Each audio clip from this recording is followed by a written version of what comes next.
نبی کریم علیہ الصلوۃ والتسلیم کا یہ بھی ایک معجزہ تھا جسے علم کی اصطلاح میں ارہاس کہا جاتا۔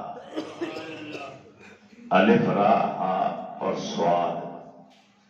اعلان نبوت کے بعد اگر اس طرح کا کام سرزد ہو اسے معجزہ کہتے ہیں، اعلان نبوت سے پہلے ہو اسے ارہاس کہا جاتا، علم کی اصطلاح۔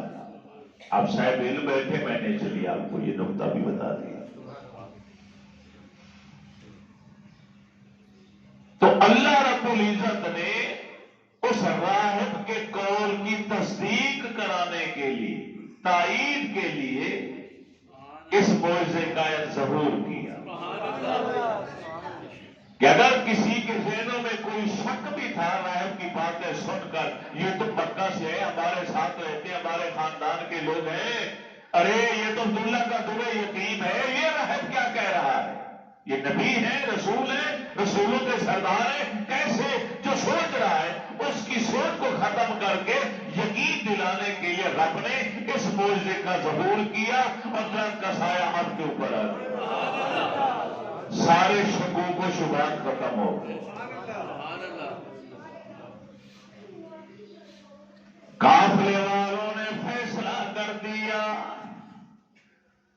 ملک شام کی طرف نہیں جانا، مصر قریب ہے، ارے مصر کے بازار چلتے ہیں، مال تجارتی فروخت کر دیتے ہیں، کیونکہ راہب نے کہا تھا ان کی جان کو خطرہ بھی ہے، دشمن ان کے پیچھے لگا دیے گئے، ان کی تلاش میں دشمن پھر رہے ہیں، ارے جتنا جلدی ممکن ہو مال تجارت فروخت کر کے واپس انہیں سلامتی کے ساتھ مکہ لے جائیے۔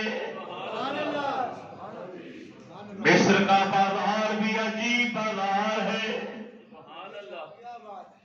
مصر کا بازار بھی عجیب و غریب بازار ہے، یہاں ایک بار یوسف علیہ السلام کو بھی لایا گیا تھا، آجامنا کے لال کو بھی لایا گیا، یوسف علیہ السلام تاجر بن کر نہیں آئے تھے بلکہ مال تجارت بن کر آئے تھے،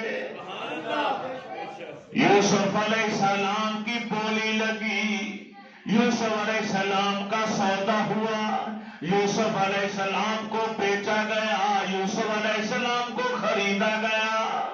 یہ بازار مصر بھی عجیب ہے، کبھی آنے والے کا سودا کرا کے پھر مصر کا بادشاہ بنا دیتا ہے، کبھی آنے والے کو نبیوں کا سردار بننے کی خوشخبری دے دیتا ہے۔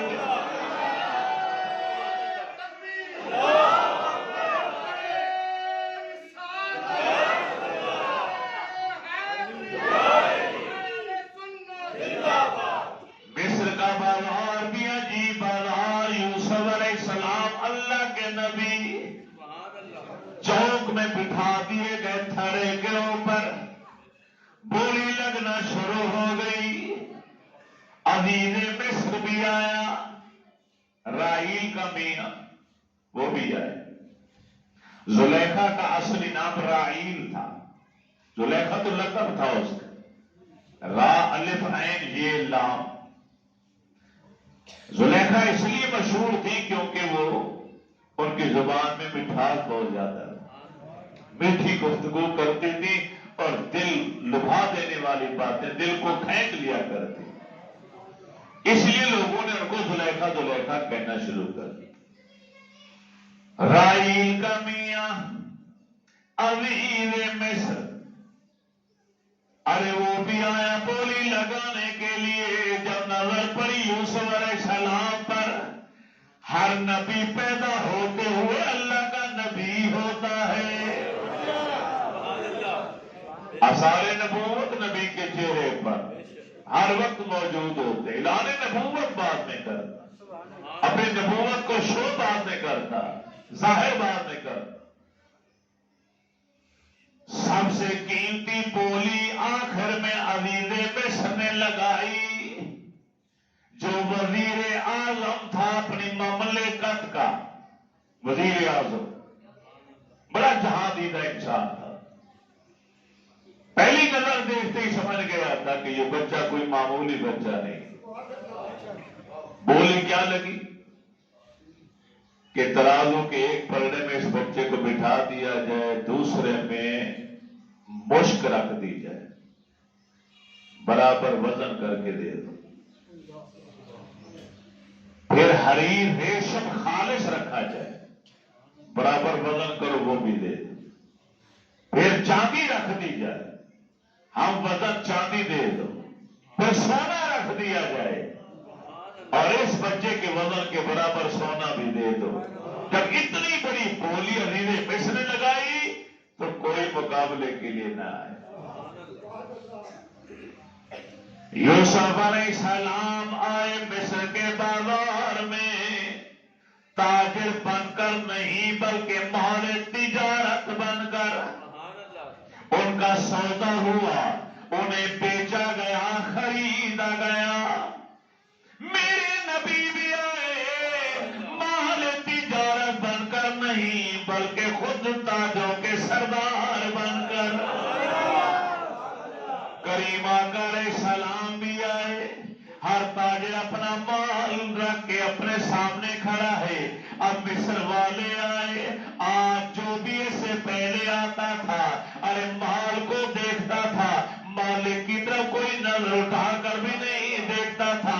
یہ مال کیسا ہے، ایک نمبر ہے یا دو نمبر ہے، اس میں ملاوٹ تو نہیں، کھوٹ کتنا ہے. آج مصر والے آئے، ارے مال کو کوئی بھی نہیں دیکھ رہا، مال لانے والے کو دیکھ رہے ہیں.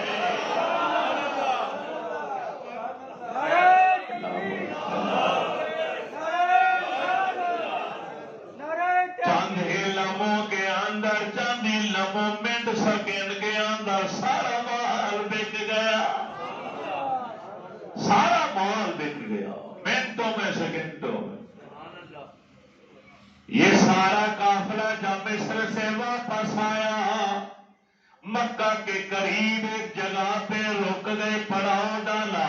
میسرا غلام کہتا ہے، عرض کرتا ہے، مجھے اجازت دیجیے میں مکہ شہر میں پہلے جاؤں، جا کے اعلان کر دوں کہ قافلہ واپس آ گیا ہے، خیریت کے ساتھ واپس آ گئے ہیں. خدیجہ تو کبریٰ کو جا کے میں خوشخبری سنا دوں. میسرا غلام آیا، مکہ میں دھوم مچ گئی. ارے ہر گھر کے اندر تیاریاں شروع ہو گئی. ارے ہزاروں کی تعداد میں ارے لوگ استقبال کے لیے امنگ آئے.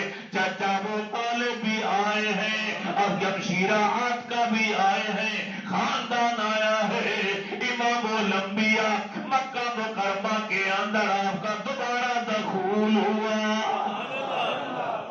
وارے نہیں آ رہے، بار بار گلے لگا رہے ہیں، چوم رہے ہیں. جب حساب و کتاب ہوا پتا چلا کہ اتنے سالوں میں کاروبار ہوتا رہا، اتنا منافع کبھی نہیں ہوا جتنا منافع امانت اور دیانت کے اصول پر اس سال ہوا. خدیجۃ الکبریٰ رضی اللہ تعالی عنہا نے جو اجرت طے تھی وہ بھی دی، اتنا مال اور بھی دیا، اور اپنی طرف سے گفٹ ایک خوبصورت قیمتی سرخ اونٹ تھا جو نبی علیہ السلام کے حوالے کی. یہ اپنی محبت تھی. ایک اونٹ اس وقت عرب کے اندر قیمتی سواری اونٹ ہوا کرتا. آج بھی عرب والے اونٹوں سے بہت پیار کرتے. اسے صحرا کا جہاز کہا جاتا. کئی دنوں تک اسے کھانے پینے کے لیے نہ ملے پھر بھی یہ قائم دائم رہتا. جہاں گاڑیاں نہیں چلتی وہاں اونٹ چلتا.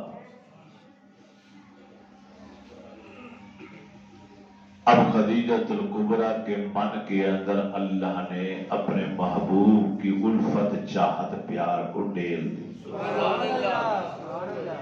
دن رات اثر ہوتے رہے مگر نہ رات کو چین اور سکون نہ دن کو. ایک سہیلی کے ذریعے خدیجۃ الکبریٰ نے پیغام نکاح خود بھیجا نبی علیہ السلام.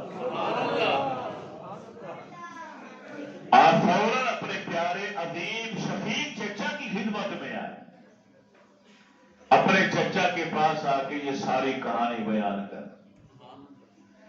چچا جان فرمانے لگے بھتیجے یہ تو بڑی خوش قسمتی والی بات ہے کہ مکہ کی عظیم ترین عورت، مالدار عورت کے علاوہ حسن اخلاق میں، حسن سیرت میں، کردار کے لحاظ سے کوئی عورت اس کا مقابلہ نہیں کر سکتی.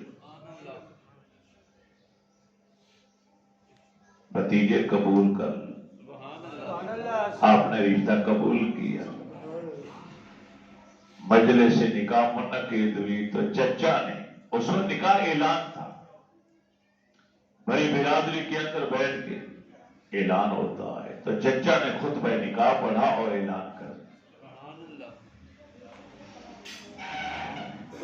40 سال عمر ہے اور ادھر دولہا کی عمر 25 سال. اتنا بڑا فرق. آج ہم اپنے بیٹے اور بیٹوں کے رشتے کرتے ہیں تو کہتے ہیں نہیں نہیں یہ تو 5 سال کا 6 سال کا فرق ہے، 10 سال کا فرق ہے. مگر ان کا عقیدہ اور ان کی سوچ یہ تھی کہ رشتے فرق پر طے نہیں ہوتے، عرش پر طے ہوتے. عرش والے کو یہی منظور تھا.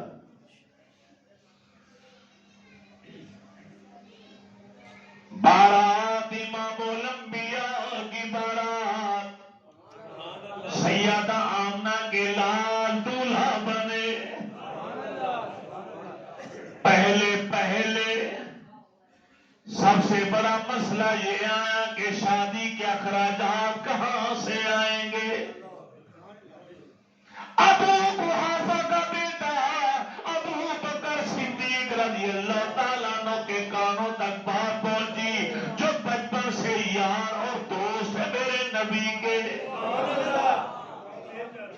صدیق اکبر خود چل کر آئے، آگے عرض کرتے ہیں نبی علیہ السلام سے، آپ کے چچا جان سے کہ فکر نہ کریں، فوراً سارے انتظامات ہو جائیں گے، سارا خرچہ میں دوں گا. حاضرین و سامعین یہ جملہ سن کر بھی آپ حیرت میں آ جائیں گے.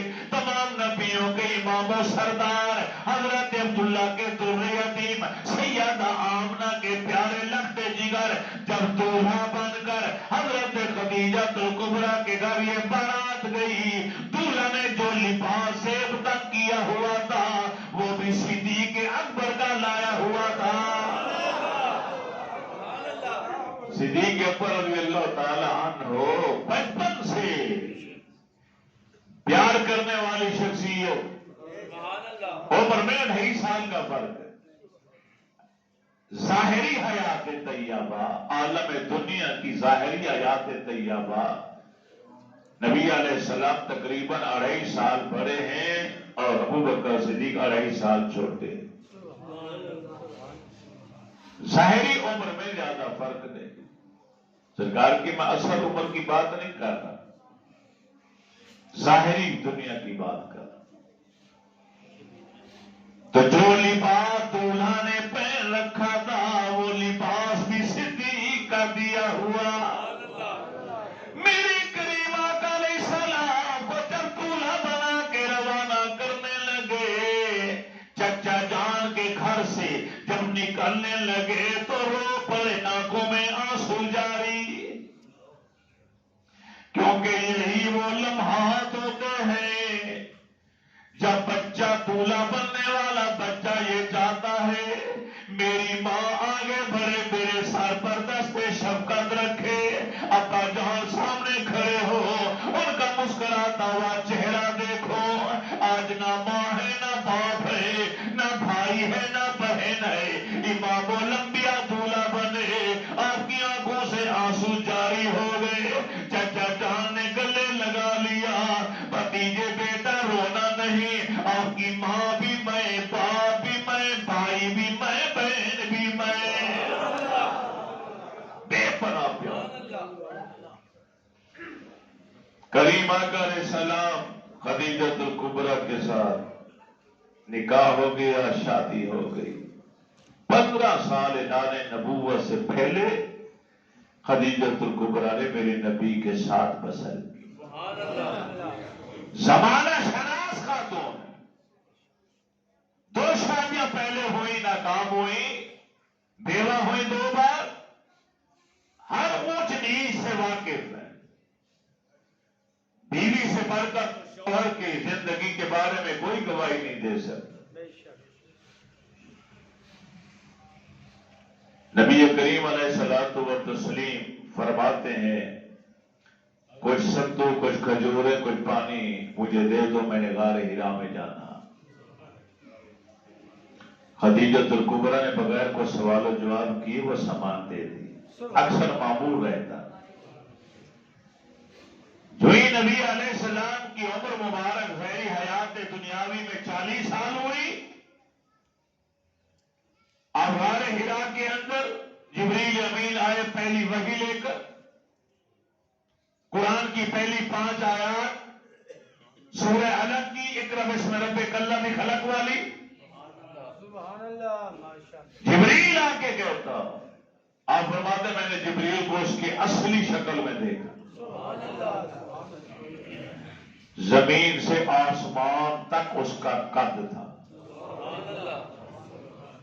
شمال سے جنوب تک اس کی چھاتی،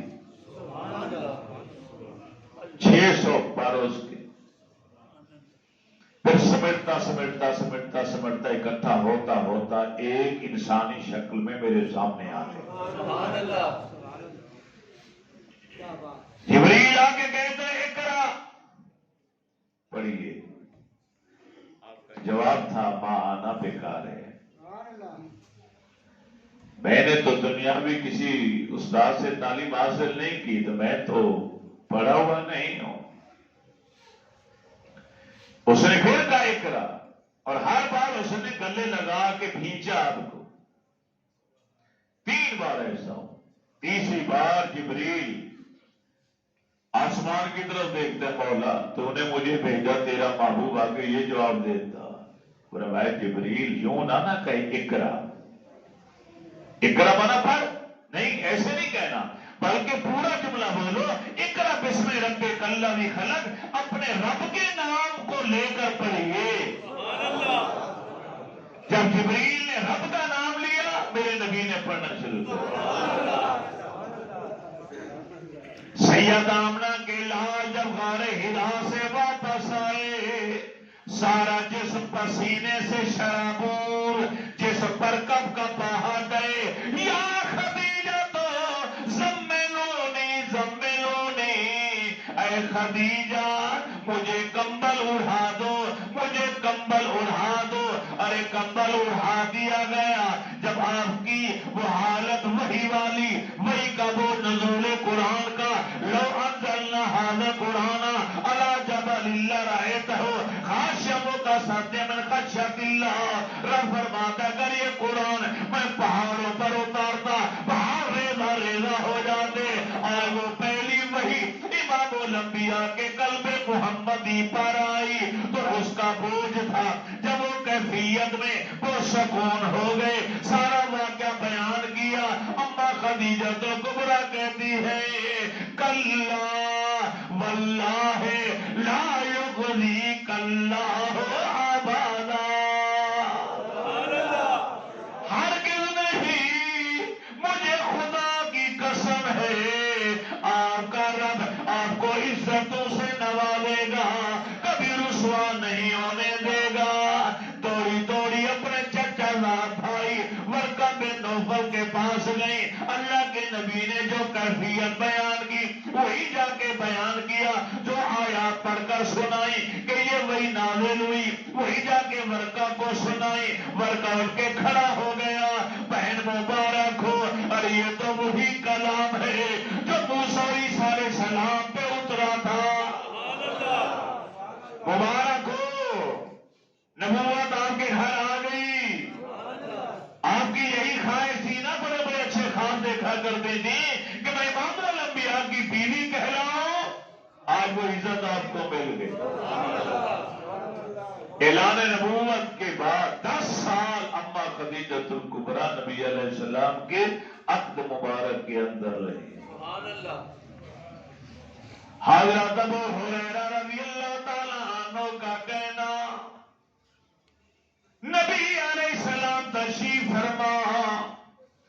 جبریل امین آ گئے، آ کے عرض کر دیں یا رسول اللہ نے خدیجہ آتت، خدیجۃ الکبریٰ آ رہی ہے، مَائِنَانْ فِيهَا إِدَامٌ وَطَعَامٌ، ان کے ہاتھوں میں برتن ہے ٹفن نما جس کے اندر سالن بھی ہے روٹی بھی ہے، آپ کے لیے کھانا لا رہی ہے۔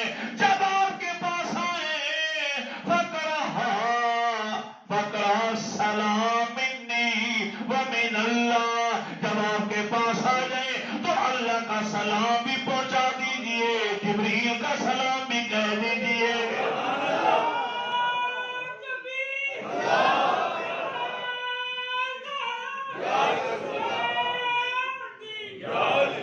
کیا شان ہے اماں خدیجہ الکبریٰ رضی اللہ تعالی عنہا کی، تمام مسلمانوں کو پیاری ماں، نبی علیہ السلام کی زوجہ، رفیق حیات، پہلی مصدقہ، پہلی مومنہ، پہلی محسنہ اسلام اور محسنہ کائنات۔ اعلان نبوت پہلی وحی کے بعد، پہلی وحی کے نزول کے آثار کی زیارت کرنے والی پہلی خوش نصیب خاتون آپ، نبی علیہ السلام کی نبوت رسالت کی سب سے پہلی تصدیق کرنے والی مصدقہ آپ۔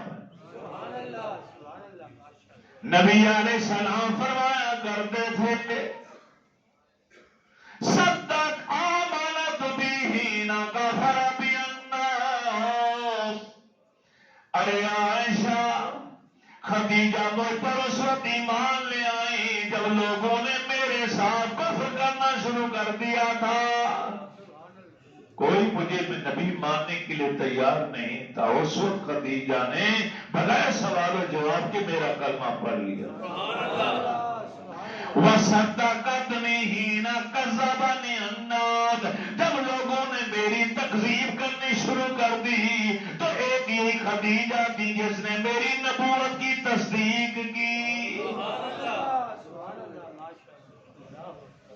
حضرت ابو ہریرہ کہتے ہیں کہ جبریل امین آ کے عرض کرتے ہیں کہ جو ہی خدیجہ الکبریٰ کھانا لے کر آپ کے پاس آئے تو آپ نے جبریل کا اور اللہ کا سلام دینا۔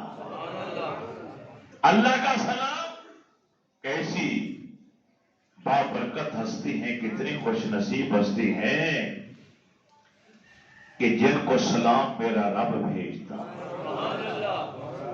سید الملائکہ جبریل امین عرض کرتے ہیں کہ جب آئے سرکار تو میرا بھی سلام عرض کر دیجئے گا۔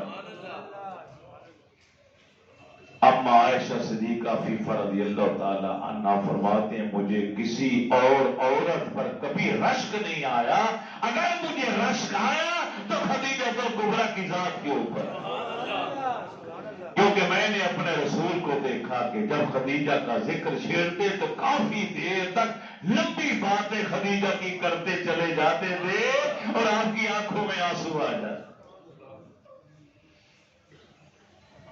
گھر کے اندر کوئی اچھی چیز پکی ہے، کوئی نئی چیز بنی ہے، کوئی نئی ڈش بنی ہے، اور کبھی کبھار حکم دیتے بکرا یا بکری لے کر آؤ تو وہ خرید کے لائی آتے، ذبح کراتے، گوشت بنواتے، سالن بنواتے، فرماتے یہ خدیجہ کی سہیلیوں کے گھر میں بھیجو۔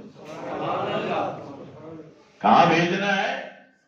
میری پہلی رفیق حیات، میری زوجہ خدیجہ الکبریٰ ام المومنین، اس کی سہیلیوں کے گھروں میں یہ گوشت اور یہ سالن بھیجو، وہ سہیلیاں خوش ہو جائیں گی اور میری خدیجہ کی روح بھی خوش ہو جائے گی۔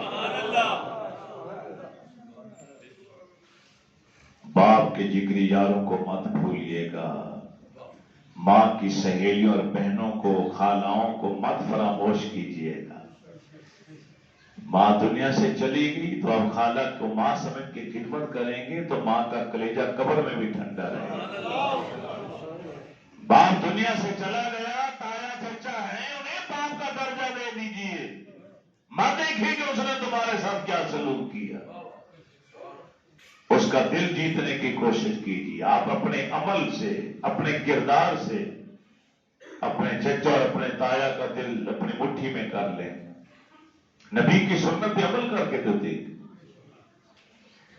جبریل علیہ السلام آ کر یا رسول اللہ خدیجہ تم کبرا کھانا لے کر آ رہے، اللہ کا سلام بھی دیجیے، میرا سلام بھی دیجیے، اور انہیں خوشخبری سنا دیجیے کہ رب نے جنت کے اندر جو مکان خدیجہ کے نام کا بنایا ہے وہ موتیوں کا بنا ہوا ہے۔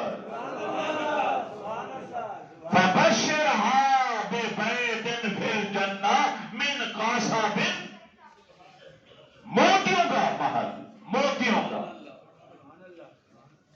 جس میں نہ شور ہے، نہ تھکاوٹ ہے، نہ تکلیف ہے، صرف سکون ہی سکون ہے۔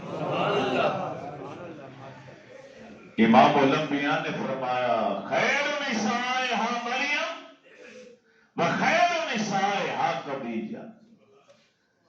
عیسیٰ علیہ السلام کی ماں حضرت سیدہ مریم اپنے زمانے کی عورتوں میں سب سے بہترین عورت تھی، اور آج کے معاشرے میں، آج کے زمانے میں بہترین عورت ہے اگر کوئی تو خدیجہ الکبریٰ۔ یہ فرمان ہے میرے تمہارے کریم آقا۔ آپ کا مزار مبارک جنت المعلیٰ کے اندر ہے، مکہ مکرمہ کے اندر۔ جب آپ عمرہ کرنے جائیں، حج کرنے جائیں، جہاں مدینہ طیبہ میں جنت البقیع میں پاک ہستیوں کو سلام پیش کرتے، وہاں مکہ مکرمہ کے اندر مسجد جن کے پاس ہی قبرستان ہے جنت المعلیٰ، جسے مقام ہجون کہا جاتا تھا ایک دور میں، اب جنت المعلیٰ ہے۔ اس کے اندر اونچائی کے اوپر وائٹ چار دیواری کے اندر اماں خدیجہ الکبریٰ رضی اللہ تعالیٰ عنہ کا مزار مبارک۔ کبھی فجر کی نماز کے بعد کھول دیا جاتا ہے، کبھی عصر کے بعد، اور کبھی نہیں کھولتے۔ سعودی عرب والوں کا اپنا قانون ہے۔ ہمارے بھائی غلام سرور صاحب یہ بیٹھے ہیں، یہ پرسوں عمرہ کی ادائیگی کے لیے جا رہے ہیں۔ میں آپ سب کی طرف سے انہیں پیغام دینا چاہتا ہوں کہ ایک تو اپنی دعاؤں میں ہمیں یاد رکھیں، نبی علیہ السلام کی بارگاہ میں، خلفائے راشدین کی بارگاہ میں، اہل بیت اطہار کی بارگاہ میں، پاک ہستیوں کی، نبی علیہ السلام کے ازواج، خصوصی طور پر آج اماں خدیجہ الکبریٰ کا ذکر ہوا، تو جنت المعلیٰ میں جب جائیں تو وہاں اماں خدیجہ الکبریٰ کو دور سے ان کے مزار مبارک تصورات عالم میں، تصورات میں، خیالوں میں ان کا تصور کر کر کی بارگاہ میں میرے تمام نمازیوں کا سلام عقیدت پیش کرنا اور ان سے عرض کرنا ہے اماں سفارش کیجئے نبی علیہ السلام کی بارگاہ میں، یہ سارے بھی آنا چاہتے ہیں۔ میری دعا ہے اللہ میری اور آپ کی حاضری قبول فرمائے، وما علینا الا البلاغ۔